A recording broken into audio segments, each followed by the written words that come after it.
rock or metal musician does something positive, I always make it a point to talk about it on my radio show, Loudwire Nights. So I thought, let's make the internet a less negative place today and dedicate this riff to everyone in our community who's giving back, and highlight a few of those people, starting with Steven Tyler.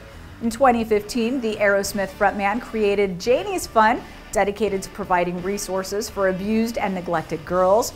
In December of 2017, the Rock and Roll Hall of Famer went a step further and opened Janie's House, which has residential accommodations for up to 30 girls annually, with access to 24-hour medical care and therapeutic support. For this place to be here and have it be called Janie's House is just a dream come true.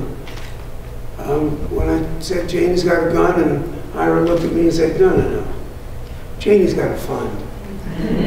I lost my mind.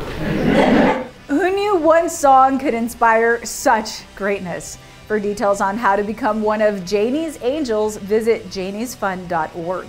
At the 2017 Loudwire Music Awards, we honored Sammy Hagar with the Humanitarian Award for his continued philanthropic efforts. The Hagar Family Foundation was created by the singer and his wife, Carrie.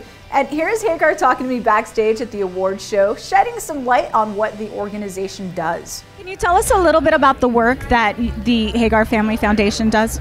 Well, we just look for small opportunities where instead of the big giant people that have billions of dollars, I'm not going to name them because they do big stuff. I look for little stuff. I want to feed people, my next door neighbor. I want to find a guy in the neighborhood that has lost his car and needs some help. Yeah. So those are what I look at, and mainly families with children that are terminally ill, have a short time to live, and have run out of insurance. That's my softest spot, and that's the most expensive. Giving money is great, but your time is just as valuable.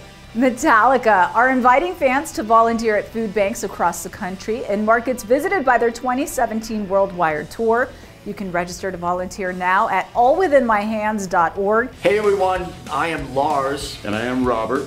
And we are one half of Metallica, and we are here to encourage you to join us on May 23rd for a Metallica Day of Service. The charitable foundation they just founded, and you may walk away with a free t-shirt, but it's not really about the t-shirt. So even if you aren't in markets the band visited in 2017, they suggest you head over to feedingamerica.org and give some of your time, if at all possible. Alice Cooper has been in the news lately for his amazing portrayal of King Herod in NBC's live production of Jesus Christ Superstar. We're going to talk about his foundation, Solid Rock. It was founded with his friend Chuck Savali in 1995 with the goal of raising money for other Christian organizations and individuals with like-minded missions, and then that grew into the creation of Alice Cooper's The Rock Teen Center.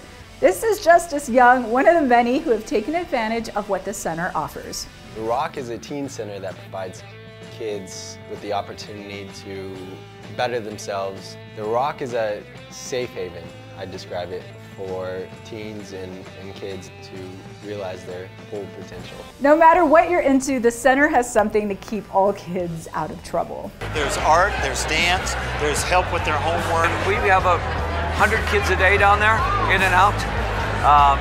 These kids are kids that probably never had a chance to play a guitar or play drums or play bass. So if you're a 13 to 19-year-old kid, you come in and they go, how much is it? It's free. It's we do it for free. So much for no more Mr. Nice Guy. Finally, we'll take a look at Vicki Cornell's latest project. In addition to leading the Chris and Vicki Cornell Foundation and being part of the Addiction Policy Forum's advisory board, to name a few, the wife of the late Soundgarden frontman launched the Addiction Resource Center for Chris, an online resource for families struggling with addiction. And in a tweet sharing the news, she wrote, "My husband Chris Cornell was one of millions of Americans who struggled with addiction. I hope that by sharing Chris's story, we can spread awareness about addiction and help families in crisis find the resources they need." You can learn more at addictionresourcecenter.org. And I know Linkin Park's Music for Relief does great work, and Pearl Jam's Vitality Foundation does a ton of good. Five Finger Death Punch are huge supporters of the U.S. military and veterans. And to all I've mentioned and those I've missed in this piece, I'd like to offer a sincere thank you for making the world a better place. Thanks for watching.